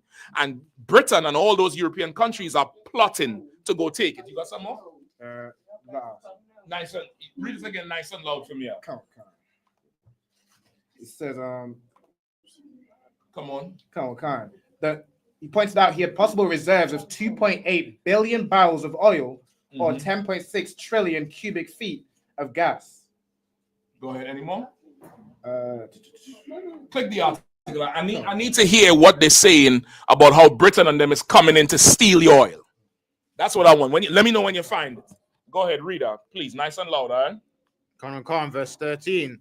Thou makest us a reproach to our neighbors, a scorn and a desertion to them. Thou makest us as a reproach to our neighbors, a scorn and what? A derision to them. And a derision to them. Our neighbors meaning what? Those are the nations that live amongst us. We are like a what to them? A derision to them. Before that, thou makest us as a scorn. As a scorn. They look at us hateful. They scorn us. They look at us as a scorn. They look at us in derision. What does derision mean? Who knows? What does the word deride mean? I could look it up for you all if you need it. Go ahead. Is it like confusion? No. Look it up if you need to. They have us in derision. These are the heathens that live amongst us. You go in the Asda, you go in all these, you go in the little corner store to buy meat, to buy shoes, to buy food, to buy a car. You're buying it from them. You go to a doctor. When was the last time you went to a doctor and they're from the Caribbean or they come from Caribbean parents? When was the last time you go to a damn solicitor or a barista and one of them is your people? Everything we go to, we got to go to them for it. And they talk to us a certain way. They treat us a certain way to let you know that we're not the same. They talk to you less. What do you have? Derision, contemptuous ridicule. Say it again. Contemptuous. Say it again. Contemptuous. Contemptuous. Contempt means a strong hatred. Contemptuous what? Ridicule or mockery. That's how the heathens look at us. In contempt and ridicule us with mockery. Which is why that sister got strangled down there in London. Which is why he felt it was okay. Like do you think the East Indian would have put his hands around a Jewish woman's neck so easy? Or a white woman? He would have thought twice about it. That's right. But they look at us and they be like, them just niggas, ain't nothing gonna happen. And they do to us anything. Like the brother Warren down there in Erdington. They jumped, 15 of them jumped him and his wife. His wife was pregnant. They kicked the sister in her back, all kind of thing, pull her out of the car. These little Palestinian boys and Pakistani boys. We went down there and told them about their self. That's right. Told them about their self. That's right. Because that's the condition we are in. It's time for us to separate from these heathens, man. Separate from them. We don't have to give them no love. You could have respect. Hey, how you doing? All right. But there's a boundary here. And just like they tell their kids about us, we should tell our kids about them. That's right. Because that's what fathers do. That's what the Bible says, right? The father's supposed to tell the family about what the Lord did for us. We should pass that on to our children. Keep reading. Khan, thou makest us as a reproach to our neighbors, a scorn and a derision to them that are round about us. Verse 14, thou makest us a byword among the heathen. They'll make us a byword among the heathen. You know what's a byword? Slang. A dirty slang. Like these, don't study these little blackety niggas, something, whatever they call us. You get the point? They one of their words for us was color, meaning black. That the artist from Erdington missed. Being black took the word, like nigga, like how they used to call us nigga, took it and made it popular. He made Kala popular. Now everybody's Kala and Apna and Gula. And it's so popular because we say it. That's right. We better than them, man. We better than them. So this is the whole context of what David is running down. We done sinned against the Lord. David is saying we didn't. But if the Lord is not with us, we did. You get the point? But David is pleading to the Lord and begging him now to restore us and come back to us and give us glory because we suffering bad. And when you read it through, you realize it's what's going on now. It's what is going on now. And David was a mighty man suffering the same thing. We the same people in the same situation again. You get Robin? All right, we just about 10 minutes short of the time. Anybody else with any questions? Go ahead. Rob, and I'm going to send these 2 pictures to you, all right? I'm going to need you to hold them to put them up because I want to read this before we finish. Go ahead, Al. Guy online, I'm not sure if it's in a scuff, whatever it says. Are you reading the Bible? Salaki, get Mike. It said, are you reading the Bible or the Torah? Because the Bible is a white man's book. Okay, no, so I'll answer your question. The Torah is what the first 5 books of Moses, which would be the law. I'm reading the Bible in its entirety, which includes the Torah. The Bible is not a white man's book. That's right. You've learned from a white man. That's why you think that's true, but that's absolutely a lie. If the Bible is a white man book, then the Torah is a white man's book. Right. Cat don't make dog. That's right. If one is one, then part of it is the same one. You just don't understand the person. What's the person's name who asked it? It is a Black History Group. Black History Group. Tell me where you from. Let me put you in touch with the Israelite school at I.S.U.P.K in your city, so you could get brainwashed and unplugged from the matrix because you totally lost in the source. Go ahead, Rabban. I can send it to Facebook. All right. Anything else, Cap? That was that, sir. Any questions? Go ahead. The picture you sent to Rabban is the one you sent to me Thursday in class. Yeah. If it is, it's on, should be on there already. It's in the I.S.U.P.K UK Facebook, the messenger. I could just send it again to make sure. You know. You could check it and see if there's 2. You can download somewhere if you want it back. Yeah, I definitely want it back. All right. But let me know if you found it. All right. So of course, he's asking. Anybody knows why he asked that? He or she? I don't know if it's a woman. Why they asked that question? If we're reading from the Bible or the Torah. Mike. Turn the thing to me. Because the Jewish man only reads the Torah, so I believe that's probably why they're asking. That's what we think. That's not why. I'm gonna tell you why. Anybody else knows? The whole class was about what? Mike? About black people standing up. And what?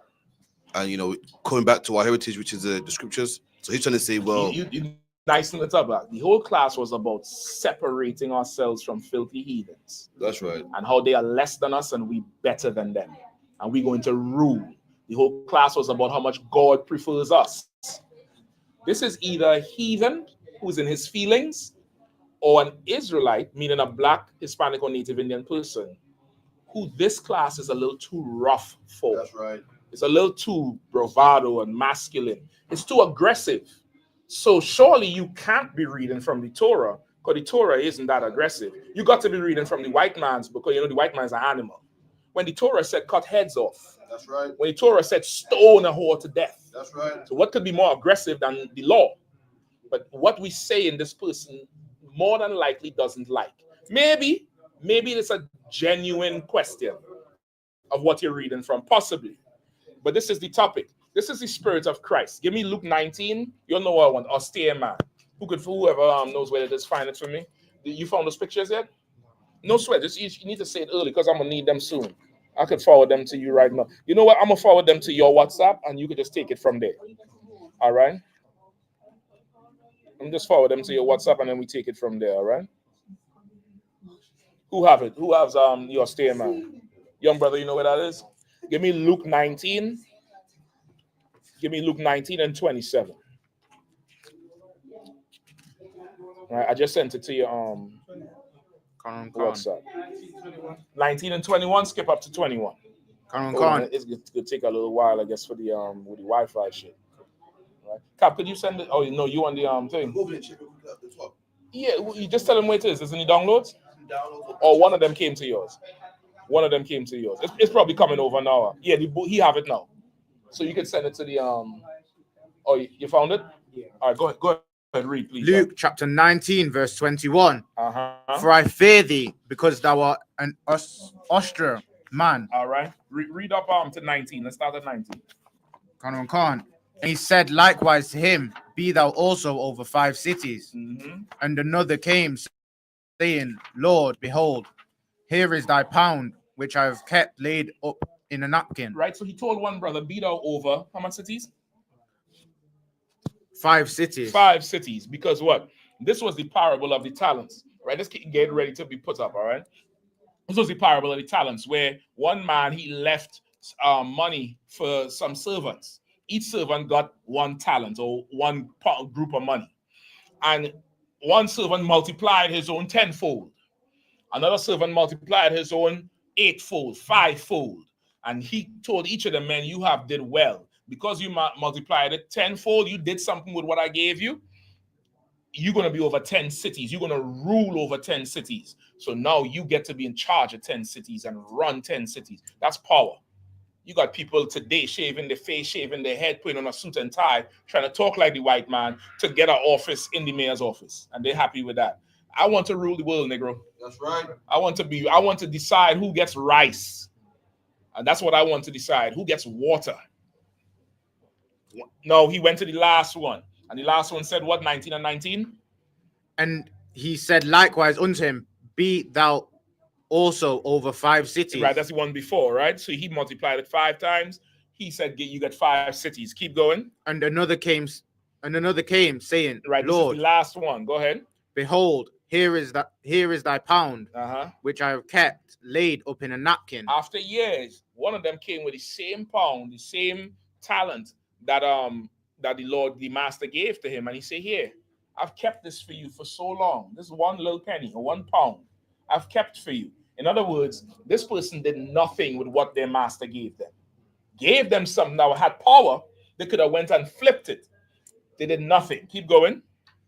Verse 21. For I feared thee, because thou art an Austria man. Austere man. Thou takest up that thou laidest down, not down, and reapest thou didst not sow. Right. So this person said, I kept this because I feared you, Lord. I feared you, Master. You are an austere man. You take up what you did not put down. Meaning what? You reap what you didn't sow. Meaning what? What happened to TikTok bando? Yeah. Right? You reap what you didn't sow. What does that mean? What does that part mean? Oh, you realize it got banned after I explained the question, which is this is the truth. If I could, sir, come on. Is he almost saying, so if you're saying you reap what you did not sow, it's like you expect other people to do the work for you? Or like that's the spirit in which he was saying it, which is disrespectful to say to your master. He's your master, he could take it. It's like your child saying, you always taking off my plate. Imagine you have a child, a 5-year-old, who you going out and slaving 40 hours for, denying yourself to buy food for this little knucklehead, paying the electric bill and the internet bill so this bastard could be up playing Roblox all night long. And then you pass and they have a bowl of, nuts or cookies and you take 2. You'd be like, you're so greedy. You always, this is mine. What are you thinking in that very moment? I know what I'll think. I'll tell you, because I think about it. I asked their mother, I said, talk to this little so-and-so here. Because I'll tie them by the tree out front, and they could eat what falls from the tree. And then they could tell the tree is greedy. I put the cookies in your damn bowl. I could take what I want. That's right. I could take all, or I could let you have some. And you should let your children understand that. Maybe not as aggressive as I just said it, but if you teach them it from very young, they would understand that you have a right to everything because you're in charge. The fact that this servant said, I fear you because you're an austere man. You take up what you did not put down and you reap what you didn't sow. It means this servant didn't want to do no work because Christ was going to come back and take it anyway. And this is a bastard. This is a bastard right here. You're working for him. He went and died for your dumb ass. Excuse my language. The least you could do is work and give him whatever you work for. That's right. He gave you his life when he didn't need to die. That's right. But what he said here, Christ is an austere man. Somebody look up austere for me. Real quick. Austere. Austere. Mm-hmm. It says very simple with only the things that are absolutely necessary, especially because of severe limits on money or goods. I think I got the third definition. Very severe and unfriendly in manner. Say it again. Very severe and unfriendly in manner. The servant described the master as an austere man. The master in this parable is Christ. He said Christ was a very what? Very severe and unfriendly in manner. He was very severe and unfriendly in manner. That's the type of person Christ was. What else does it say? It says austere is not usually a positive word, but it means that a person or a thing isn't pleasurable. Now, this is, what dictionary is this?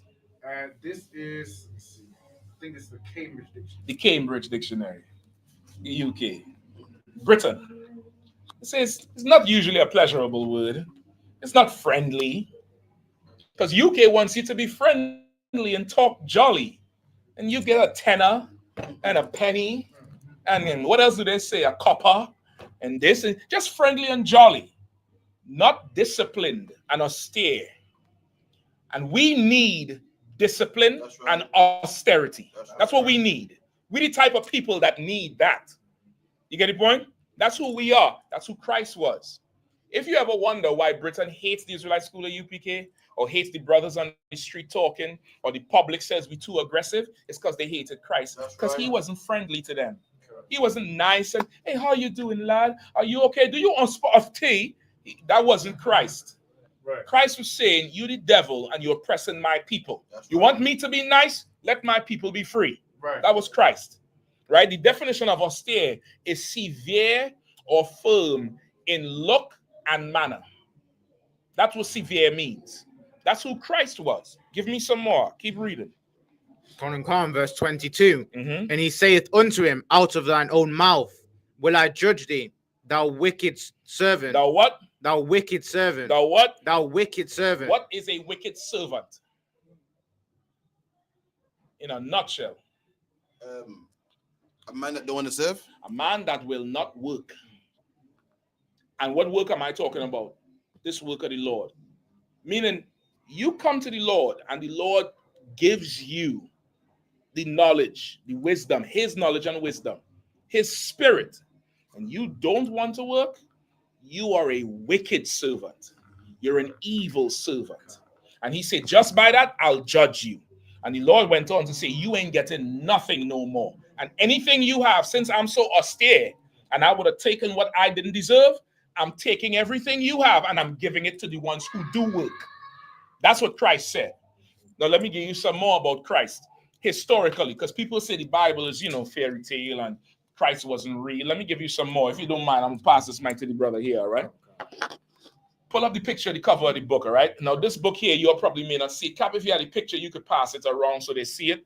This book here is called Medieval Europe, right? You read it out there, right? An introduction to medieval Europe. Right? From what year? From 300 to 1500. Right, from 300 to 1500. This was a historical record called An Introduction to Medieval Europe. Go ahead to the page, all right? Right, I have the book in DC. I'll send you all the ISBN numbers so you could buy a copy over here. It has some good historical facts in there. Now, this is what this book wrote about Christ. They had his, I'm going to let the book see. Go ahead. Hold on, let me see where you at. All right, you want to read from Opinions Differ. Come, sir. Opinions differ as to whether Jesus believed himself to be the Messiah who was to deliver his people. Now understand that this book here is written by a historian. This is not a prophet or a priest. So he's giving you a very subjective view and neutral view. So he's like, based on what he could find, opinions differ if Christ called himself the Messiah. And in the Bible, what did they say? What does the Bible say about that? Was the proof? Remember, they came to Christ and they say, are you the one? And Christ said, who do you say I am? You get the point? Okay. So you would never say, there's part of he say, I am the way, the truth, and the light. He's talking to his disciples. But publicly, he was a man just doing the work of the Lord. And if you believed on him, then you'd be up on a level. Right? Go ahead. The agent of God in establishing the new kingdom. But many of his immediate followers took him for the Jewish Messiah. Right? But his immediate followers, they knew he was the king that was prophesied to come. Go ahead. Then, when at Jerusalem he was first when at Jerusalem he was first publicly proclaimed as the inaugurator of the expected new era. You could read it a little slower. Read it one more time. Thus, when at Jerusalem he was first publicly proclaimed as the inaugurator of the expected new era. Right? And because of this, because of what his immediate supporters believed, when Christ went to Jerusalem, because remember, he was born in Nazareth, grew up Bethlehem, moved all over the place. When he became grown and got to Jerusalem, they proclaimed him as the inaugurator of what? Of the expected new era. Meaning inaugurator, meaning the beginning of. They said, this nigga here is going to lead a revolution to a whole new era. He was going to be something, a change in the current way of doing things. Go ahead. And at this time, Jerusalem was under Roman occupation. Right? Go ahead. It was inevitable that he should be looked upon by the authorities. It was inevitable, meaning there was no other way that the authorities would see him. The Romans, as well as the government of Jerusalem. It was inevitable that Christ would be looked upon. Go ahead. As a dangerous. As a what? As a dangerous. As a what? Dangerous. Go ahead. And fanatical. And what? Fanatical. And what? Fanatical. Go ahead. Revolutionist. The Roman government and the Jewish government at that time looked at Jesus Christ historically as a dangerous and fanatical revolutionary. Now that's hand me that. That's a far cry from this little sissy bastard here. That's right. That's right. He don't look dangerous. He ain't look fanatical about nothing but little boys. Look like you can't leave a puppy around him. Right. He'll find some way to pleasure himself. Christ wasn't this bastard here. That's right. Say again, sis. Say again, sis. Yeah, I just want to find out what's the difference between that picture that you just showed us. Right. The difference is hand me this right here. Yeah, can you tell me well, do you represent it as Jesus? No, this is not Jesus Christ. Why is it a holy prophet? Nope. This here. Yeah. This here is a painting of a white man. A painting, and that's what I wanted to know. No problem. I'm gonna give it to you. That's just a painting of a white man. That's it. This is not Jesus Christ. Well, that's it. That's Jesus Christ is black me and you. No. Jesus Christ is a black man. I don't think Jesus Christ's picture look like that. Give her a hand. No. Give her a hand. If you had to paint Jesus, what would he look like? Yeah. What would he look like if you had to paint him? No. He would look like a black man, not like this. No. Exactly. Give the sister a hand again. The Roman government said Christ was a dangerous and a fanatical revolutionary. Christ was a serious man about his people, man. And they looked at him like he was dangerous, like something was wrong with him. Much like how Britain look at us. We walk up in BBC last night. They're like, who the hell is these cats? We walking through, they're saying we ain't even supposed to be there. Right. Goddamn. No, we supposed to be right there. Come on, sis. What's the difference Get the between the Holy Bible, right, and the other one they call a current Bible? Okay. So what's the difference between them? No problem. Yes. Right. The King James 1611 version is the closest translation to the Hebrew text and scrolls that were found. All the other Bibles are new translations. And when you look at what they translate from the King James, it's different. It says different things. And it's not actually what the records were. So the King James version is solid. It's solid. That's good. Not New King James. Not the New King James. That's not good. But just the King James 1611. That's what you need. That's what you need. All right?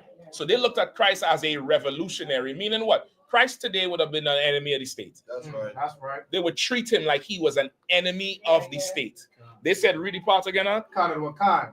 It was inevitable that he should be looked upon by the authorities as a dangerous and fanatical revolutionist. Go ahead. About to disrupt the well-established About order. to do what? About to disrupt. About to do what? Disrupt. When we go out to speak at Christmas time, we blaze and the stores come out, the store owners come out and say, you're disrupting the sales. Right. Please speak quieter. People, you're harassing people. We just read in the Bible. That's right. Christ came to do what? Disrupt the well-established order of things. The well-established order of things. And Britain has an order of things of how they do things. And it's garbage. It's trash. That's right. Our way of doing things is better. That's right. And we will make that right for our people. Britain don't have to accept it. That's fine. We don't give a damn about following you. But our people, they're going to follow this Bible. They're going to follow Christ. And we will be that revolutionist. And you could see us as dangerous if you want. You could hate us. We know you hated Christ.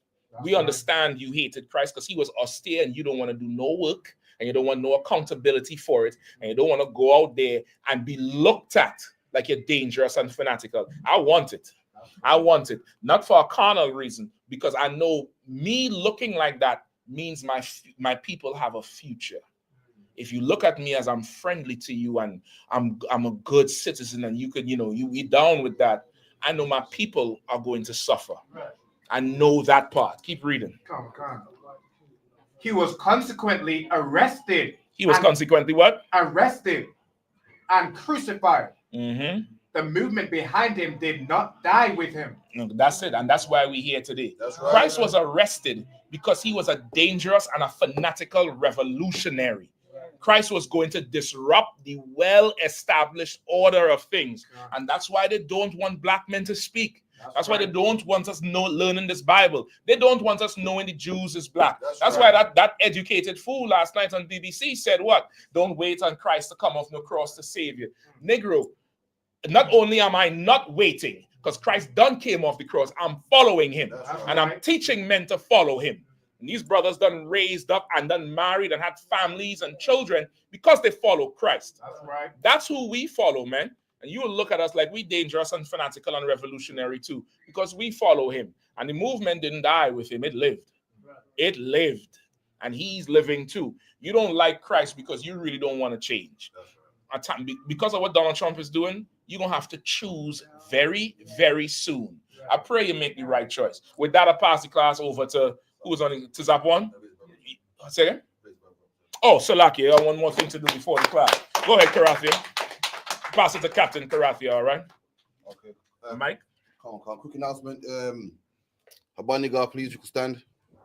So we got this young man right here, you know what I mean, came into school, you know what I mean, was a young man, got his name, did his 90 days, coming all black, you know what I mean, he became Trooper Abaniga. Go ahead in the back now. Salak, Robin, let me know if it's good. Come. It's good, yeah? Come. You need to move it back or it's good? Just keep it back a little bit.